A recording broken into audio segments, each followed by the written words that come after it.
I with the college football video game coming out, like it used to be that you had to worry about losing your players if you're running a dynasty. You'd worry about losing your players by not playing them. Now you may be playing them too much and increasing their value, and the transfer portal comes and takes them. And so the transfer portal is the thing with the coaches, with the players. You're there, but you're always looking for something more, something better, something bigger, and more money. And then you've got a guy like James Franklin, who's in a fairly unique position. Maybe you could liken him to a Brian Kelly, possibly. Mm-hmm. But in this league, he's unique in that he's achieved a lot. He's accomplished a lot. He's built a very consistent, high-level program to a certain extent. However, he hasn't garnered much respect. Like the typical college football fan and maybe even media member doesn't have a ton of respect for him from the standpoint of achieving. You know, we're a gold medal society and everything else is not good enough. So how much, you know, we're talking about having that conversation with somebody, no holds barred, you get to hear everything.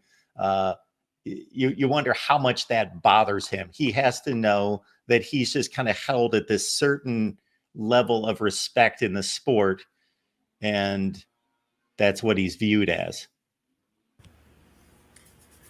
Yeah, an 18-team league, there's going to get a lot of people who get lost in the shuffle. And, you know, maybe 3 in a given year will make the playoff, and the other 14 or 15 are going to be sitting there, you know, looking at themselves like, how did we fail? And maybe get a bowl game like the Citrus Bowl or Gator Bowl or something like that to kind of validate yourself. But, you know, and I hope that those games continue to be reasonably well watched, that just because of the playoff and all the hype that's going to go around the playoff, that people will still tune into some of those other games. But the fact remains that, you know, if you're not a perennial playoff program, you're going to be viewed as a second-class citizen. And what's to say 10 years from now that that collection of perennial playoff schools don't organize their own Zoom call and say, the hell with everybody else, let's just play our own master series, you know, for all the money and, you know, whatever, and do away with everybody else. So they've already taken the first step toward that. So, you know, does Georgia really need Vanderbilt? You know, does Ohio State really need Northwestern or Indiana? No, not really. So, you know, is this the first step toward that 10 years from now that they finally address the elephant in the room, that it's socialized college football, and we can, you know, we can eliminate all the have-nots and have more money for ourselves. So I don't know. It's interesting to think about. I just think that the gap in attention and interest in the playoff versus the rest of the bowl season is going to widen exponentially with this 12-team playoff. I think there was at least this respect for teams that made the New Year's Six to say, well, to make the Final Four is really, really tough.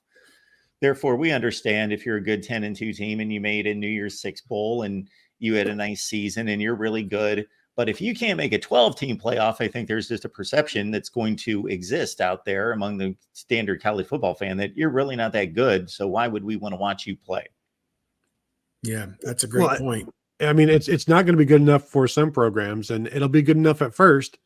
And really, like Glenn Mason took Minnesota to places they hadn't been in, I don't know, 40 years or whatever. But they eventually wanted more, and so they fired him, and it didn't work out. Like, I think it's best to know your place when you are certain programs, but like how satisfied will Penn State fans be finally making the playoffs, but not getting out of the Elite Eight or whatever, like not getting into the Final Four still. Like you couldn't do it when it was a Final Four. Now that there's a playoff, like you're eventually going to get tired and frustrated by only getting so far. Like Chris Holtmann not getting past the first round of the NCAA tournament. It's not going to be a marker other than a scarlet letter. In fact, for some, it's like, oh, you couldn't get past this point.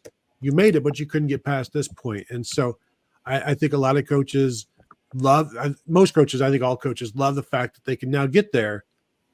But now that you can get there, you're going to have to do something while you're there, or else for some programs like a Penn State, like certainly Ohio State, Georgia, Clemson, you've got to do something while you're there, or else it's just teasing people, and eventually that gets old.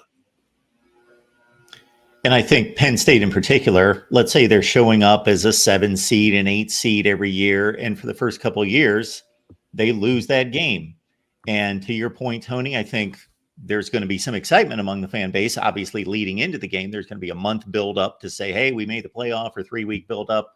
We made the playoff. We've never done this before. This is exciting. But once they lose that game, sure, there will be, depending on how they perform, I think that's going to have something to do with it, at least initially. Did they lose 35-10, or was it a 31-28 nail biter against Tennessee? And we showed that we can at least play a decent game. But the reality of it's going to be, for anyone reasonable to say, we didn't do anything different this year than we've done 5 or 6 times in the last 10 years anyway. Just the system changed. We're no different. We haven't really achieved anything. We're just in a different system. Well, you could have a guy go win a couple of games in the playoffs, and now instead of a 9-win team, you're an 11-win team. And how can you fire somebody after an 11-win season? That sort of thing. And it does. I think it provides some security, but it also puts them out in the open as well, and it creates expectations. The playoffs themselves itself has created an expectation, and now it has included more players, more teams, more coaches, and you have to meet those expectations. And then after meeting the expectations, you need to start exceeding them, because the expectations, once you get to some level, the expectations go higher, and if you don't get there, then you're falling short. And it doesn't matter if you make the playoffs every year if you just continue to lose while you're in it. Like, Lincoln Riley needs to do something at some point in the playoffs, and can't just lose in the first round and be everybody's bye like he was at Oklahoma. And so I think it's overall, I think it's an improvement. I don't, it takes away from the bowl games. What bowl game did Northwestern play in last year? What bowl game did Iowa play in? Like, there's Mark, you're one of the few that still cares. You're one of the few. I was going to jump on those answers. Right. It's like, I don't know, Tell you the final Bowl and the score. Alamo Bowl. I don't know. Like, and I'm one of the people, probably because too often we're covering the bowl games, and I'm trying to watch bowl games, but not always able to do so. But bowl games have been dying since the BCS, and ESPN's trying to keep them alive by adding more and more. And I think they've done some harm in trying to add so many bowl games to the picture, because then it just becomes more noise, and it lessens the impact of every other bowl game, in my opinion. Shane Beamer, South Carolina head coach at SEC Media Days this week, was talking repeatedly about the 12-team playoff. Well, he wouldn't have talked about the playoffs before. And in South Carolina, I think they could lose 55-0 in the playoffs, and they'll be throwing parades. Right. But to your point, Tony, 2 or 3 times you can do that, and then, okay, no more of that. You need to do something. Better to not make the playoffs. Yes. Our buddy Yakov showing up here. I always enjoy Yakov's questions, always delving into the past. Yakov, ever met Woody, Bo, Bobby Bowden, Bernie Kosar? Steve? Oh, man. I think I did meet Woody Hayes. He came and spoke at our high school back in the mid-'80s. And so I would say yes on that. I don't know that I was ever around Bo. I was around Bobby Bowden for the Florida State, Ohio State Sugar Bowl back in '97. Bernard J. Kosar, have I ever met him? No, I did go watch the Browns play a few times when he was there. Probably sat in on a couple of his post-game press conferences, a couple of the games I covered up there. But no, can't say that I've really been around him. His brother, Brian, was one of the investors in Scout, which was an old network that we used to be a part of way back 20 years ago. So I did get to meet his brother, Brian, who was a really good guy, and, was really excited about what we were starting to do in terms of, Bucknuts and working with the Scout network years ago. And But that's probably the closest I've probably gotten to him. But yeah, I did meet Woody. I mean, Woody was, really before my time. I mean, I didn't go to college till 86, and he passed away in March of 87. So, it really wasn't a lot of time that he and I were going to cross paths. And of course, Bo was pretty much out of the sport, by the 90s. So, there just weren't many opportunities for me to meet those folks. I have never. I did look to see how much it would cost to for a cameo for Bernie Kosar to wish my sister and brother-in-law a happy birthday or anniversary rather. It was like $250, and it just it was. I didn't want to wish it for them that much. I could just send a text instead. So, have not met any of them. Most well before my time. I did, however, meet several Cleveland Browns players way back in the 80s when they had a charity basketball game against like some local celebrities in the Napoleon, Ohio gymnasium. Reggie Langhorne, a favorite of mine, you got to get his autograph. A couple of others that are slipping my mind, but he was the most famous. I don't think there was a Hanford Dixon or a Frank Minifield there. There was a couple of like an offensive lineman or defensive lineman. Nothing special. I almost got trampled. That's how things roll in Northwest Ohio. I'm the same age as Steve.